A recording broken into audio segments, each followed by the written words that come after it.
Greetings, tribe. First of all, I just wanted to thank everyone for the amazing feedback for the History of Transformers 1984 edition series, the four-parter.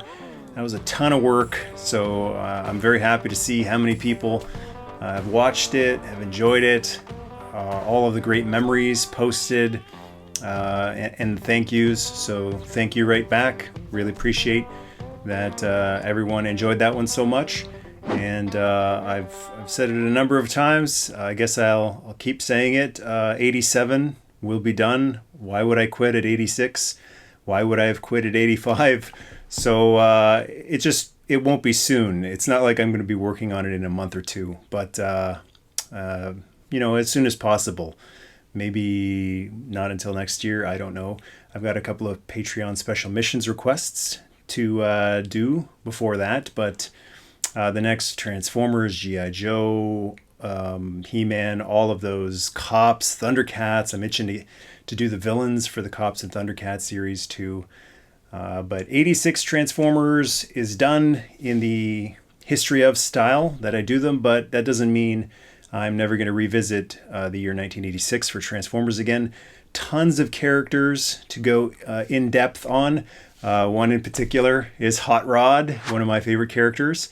I was thinking a discussion topic video would be cool, talking about why Hot Rod redeemed himself by the end of the movie in my eyes. I know a lot of people will never forgive him for not getting out of the way, but I have a take on it as well, and I think if he didn't redeem himself, then redemption is just not a possibility in the eyes of people who refuse to forgive him for what happened and ignore all of the things that he does throughout the course of the movie to make up for it. So today's special missions request comes from good brother Adam Brown, who is a ninja. He's one of the Patreon ninjas. So Adam, thank you so much for all your support over on the Patreon tribe. And Adam was asking about what is a good toy line, vintage toy line to get into that is affordable, aka cheap. So there are lots of toy lines that you can get into if you're fine with reissues. So if you love the vintage Turtles and you grew up on them and you're fine with a reissue, they have reissued these over and over and over again, and I hear they're coming out again. So another set of original classics, Playmates Turtles, is coming at you for a very affordable price. And everything else, the real Ghostbusters reissues, possibly G.I. Joe reissues coming at us soon, the retro line. The Transformers reissues are really cool, especially now that the boxes are the classic style. They're actually reissuing the original boxes too. But if that's not your cup of tea, if you actually want to get into vintage toys, tried and true, actual genuine vintage toys, you want the stamp to be 83 or 84 or 85, the original packaging. This is a really good request from Adam, because it made me rack my brain a little bit, do some deep thinking about it. And here's what I came up with. I think every single toy line has some toys in it, figures, vehicles, that you can still get. I couldn't think of any line really, or many of them, where everything was off the table. So I'm thinking of like Kenner Centurions is a line that has skyrocketed in price since I collected them 10 years ago. And I've seen the prices triple, quadruple, quintuple on the figures, on the weapon systems. But that doesn't mean you can't have any Centurions. There's still like a bike horn that comes up every once in a while that might not be all that expensive, or a Centurion's flashlight, or even the figures just on their own. The biggest thing with collecting any line, regardless of the value of it or lack of value, is you're going to need patience, and you're going to need to understand that that's part of the hobby, that's part of the fun. And sometimes you don't realize that until after the hunt is completed. But you need to wait, and sometimes something that looks like it's going to be your dream lot on eBay, or Kijiji or Mercati, I believe it's called. Sometimes it's just not meant to be. and it's going to slip through your fingers. Someone else is going to be willing to pay a lot more for it. Or maybe sometimes if it's too good to be true, it is. I've certainly gotten some items that seemed like a great deal, and then when it arrived, it stunk like cigarette smoke, or it was broken, or there was age spots on it that you can tell from the pictures. Who knows? So it's not always, a sad thing that you didn't get that particular dream lot. But I've picked a couple of vintage toy lines here to show off. But before I get to them, G.I. Joe. So yes, Snake Eyes 85, Snake Eyes 82, Storm Shadow 84, Scarlet 82, 83 have skyrocketed in price. A couple of other ones have also really gone up in price, like Beachhead, Flint, Duke, some of the more key players. But the important thing to remember with G.I. Joe is there are still tons of figures that aren't insanely expensive. I just picked this guy up for $10 on eBay from Europe, somewhere in Europe, Netherlands or France. Definitely if you're in Canada like me, try hitting up some of those European eBay sellers, because their shipping to Canada is cheaper than not just US to Canada, but Canada to Canada. It was cheaper to ship this from wherever I got it from, France or the Netherlands, I can't remember. Cheaper to ship it from there to my part of Canada than it would have been to ship from Toronto, an hour and a half, 2 hours down the road from me. So there are plenty of G.I. Joes that are still incredibly affordable. Vintage Joes, not just the modern ones, or Cobras as well.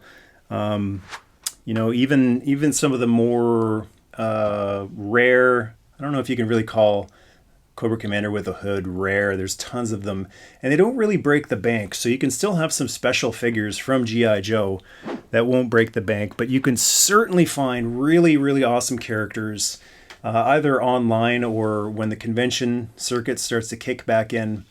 I picked this Chuckles up at one of the conventions this past year. Complete, fantastic condition, and he was something like $20 Canadian. We're talking 15 US. That's not much more than he was adjusted for inflation when he was hanging on the shelves back in the 80s, 1987. So there are tons of G.I. Joes and Cobras that are still vintage ones that are still incredibly affordable. Just don't let those few, and the number is growing, but don't let guys like this paint a picture of they're all expensive and none of them are affordable anymore. The number of affordable vintage Joes, even complete and in fantastic condition, far outnumber the number of Joes and Cobras that are going to make you bite the old knuckle when you buy them, because it includes the little telephone on them. Transformers also has a couple of vintage items that are pretty affordable, but I would say if you're going to collect Transformers, go with the reissues, because you get it brand new with stickers, complete, pretty good quality still, certainly better than the KOs. So the official Hasbro or Takara reissues, even though the KO quality has gone up a lot in the past 15, 20 years, the Hasbro stuff is still superior. But Transformers is a little harder to find some really good, complete vintage toys for a really good price. For the most part, you're going to be paying a bit more for Transformers. But there are a lot of other toy lines. The one I'll start with is Captain Power. So you can get not just a loose Captain Power in fantastic shape, but carded, and on a really nice glossy card too, for not that much. You can go on eBay right now and do a search for MOC, for those who aren't all that familiar with some of these terms, MOC or MOSC, mint on sealed card or mint on card, MOC.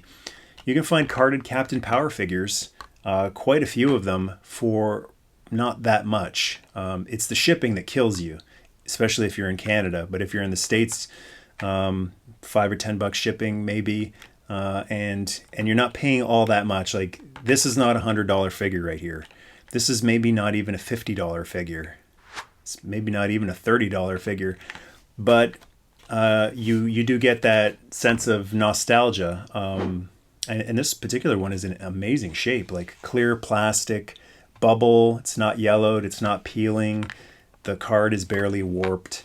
The edges are great. It almost looks case fresh. So that's what we're talking about right now today. That was Adam's request. Bang for your buck. A good vintage, cheap toy line, affordable toy line.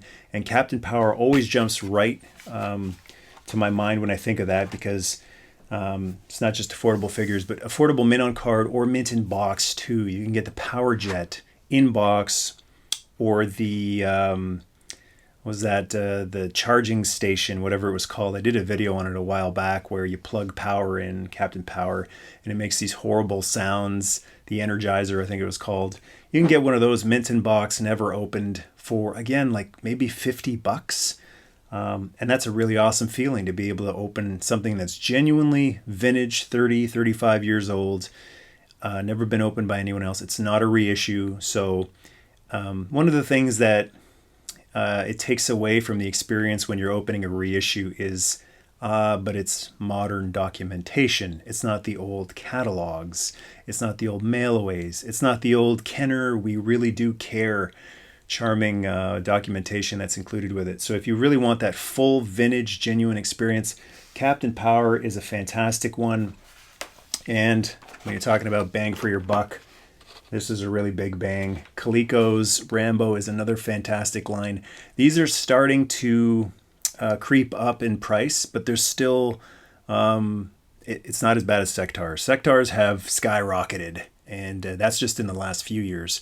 I feel like 3 years ago, I could get a mint in box Sectar figure by the same company, Calico, for a third of what they're going for now. So Sectars, that's off the table right now, but Rambo is still a great price. You can get the main guy, Rambo, for not that much.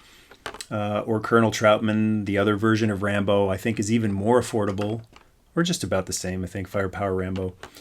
There doesn't seem to be that many really expensive rare ones, like Cat maybe commands a little bit more than most of the other ones.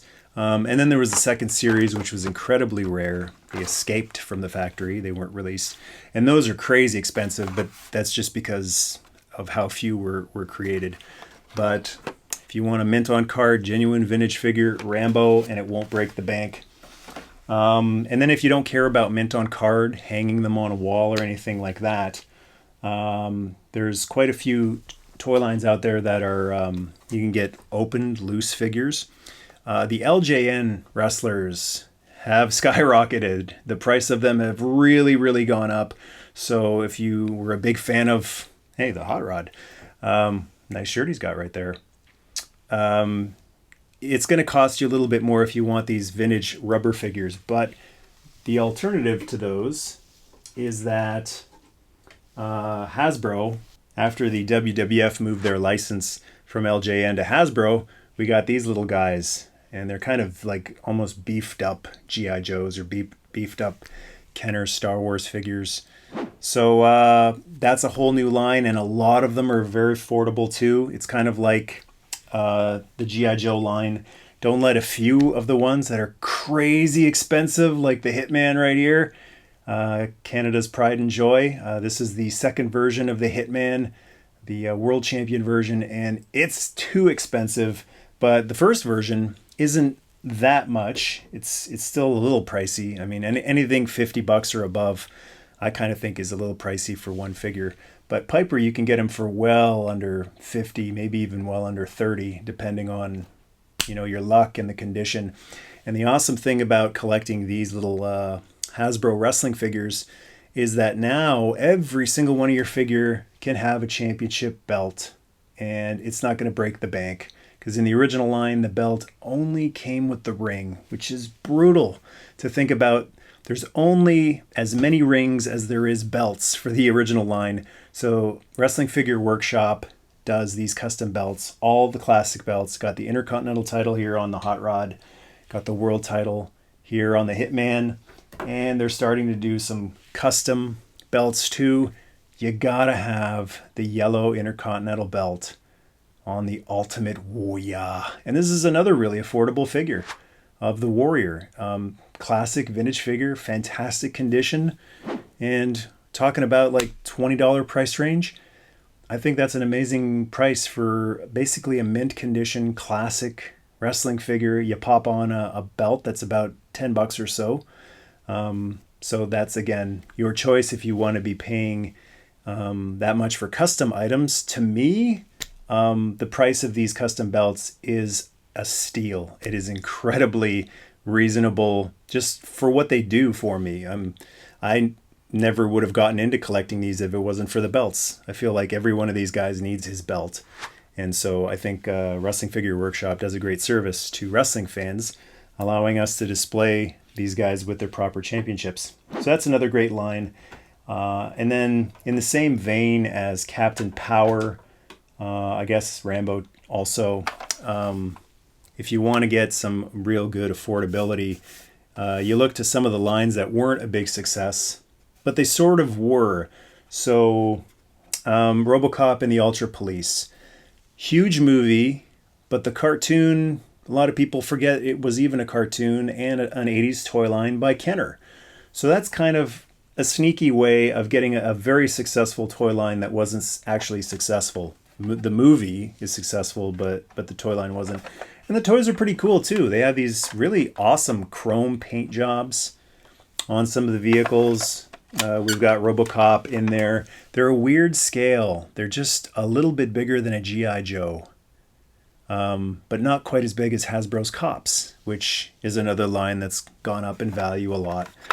But if you're a huge Robocop fan like myself, then it's a cool line, especially knowing it was made by Kenner. That to me is really cool. If it was just some other no-name brand, Toy World or Toy Island was a company that did some of the later Robocop figures. It's like we don't really have much loyalty or love for companies like Toy Island, but an actual legitimate vintage Kenner figure like Night Fighting Robocop here with the cap firing action. That's another cool line that is still actually very affordable. You can get mint on card Robocop figures, most of them for a really, really great price. All pretty much except for Robocop himself. He's the one that commands a little bit more, but you're still well under $100 for a vintage mint on card figure, and maybe even under $50. So just like with Rambo, another movie turned cartoon, that's another fantastic cheap toy line to get into. And then just to close up, I also wanted to mention, because in his message to me, Adam mentioned Dino Riders. That one has gone up a little bit. Like G.I. Joe, there's some stuff that's still affordable, but it seems like the attention for Dino Riders is starting to really go up. And he also mentioned Air Raiders, which is another classic Hasbro line. And that one is still really affordable. But I always, whenever I think of Air Raiders, I think of Sky Commanders as well. So Air Raiders was Hasbro, Sky Commanders was Kenner. And it's kind of the same concept. There were guys who like zip line around on strings with Sky Commanders. Cool thing about Sky Commanders was there was a short run cartoon. So you can actually find a couple of episodes of Sky Commanders, very similar to Chuck Norris's Karate Commandos. So there is something out there. It's not a complete, like, clean slate, like, Star Ears, where all you have to go by is a comic or Crystar. Star Ears and Crystar are also lines that have gone up in value a lot. But Sky Commanders, I just took a quick peek on eBay, and there's quite a bit of Sky Commanders on there, big lots altogether, going for amazing prices. So that can be another line that you know nothing about, but made by a great company, Kenner. And as with a lot of Kenner and Hasbro and Mattel toy lines, even if you know nothing about it, if you start to delve into it, if you go down the rabbit hole, you'll probably really, really enjoy it, even though it never caught on back in the day. So those are some of the vintage toy lines that I can think of that won't break the bank, and you can actually start to build a little bit of a decent collection to them. He-Man, like G.I. Joe, it has some figures that are still fairly cheap, but the number of figures that are commanding a higher price is starting to grow and grow. Silverhawks is kind of a write-off now. They're all way too expensive. Inhumanoids has really gone up as well. Brave Star is kind of on the cusp there. A lot of those are going up in value, but you can still find the main character, Marshall Brave Star, in pretty good condition for a decent price. And then right back there, the Supernaturals. Visionaries are getting a little pricey too, especially mint on card. Over $100 a figure usually is what they go for. But Supernaturals are kind of the go-bots to the Visionaries, what go-bots were to Transformers. Still a fantastic line. Nice, huge holograms on them. Glow-in-the-dark weapons and accessories on them as well. I totally dig them. I love them. I think they're fantastic. So for now, those aren't, they're starting to grow in price as well. But that's a cool line to get into collecting as well. And then Star Wars, the reissues are coming out. So again, if you're not, if you don't have a problem with the reissues, then you might be able to recreate the entire vintage Kenner line. They might just reissue the whole thing. But if you're a purist, I would like to think the vintage ones are becoming more available and more affordable because of the new ones that are coming out. But yeah, those are the lines that I can think of. So if you can think of any and you have some research to back it up as well, because don't just go by, I searched a while ago and they were pretty cheap, because when I think of a while ago, it actually turns out it was like 5 or 8 years ago. So prices do jump up. Like Wheeled Warriors, I remember them being really cheap, and they're not anymore. But feel free to share down there. And thanks again to Adam Brown for the request and for all your support. And thanks to everyone on the Patreon tribe. Big salute to all of you folks. Thank you for letting me do what I do here. And not just with the requests, but with everything I do here. The history of Transformers 86 series was thanks to you guys and your support.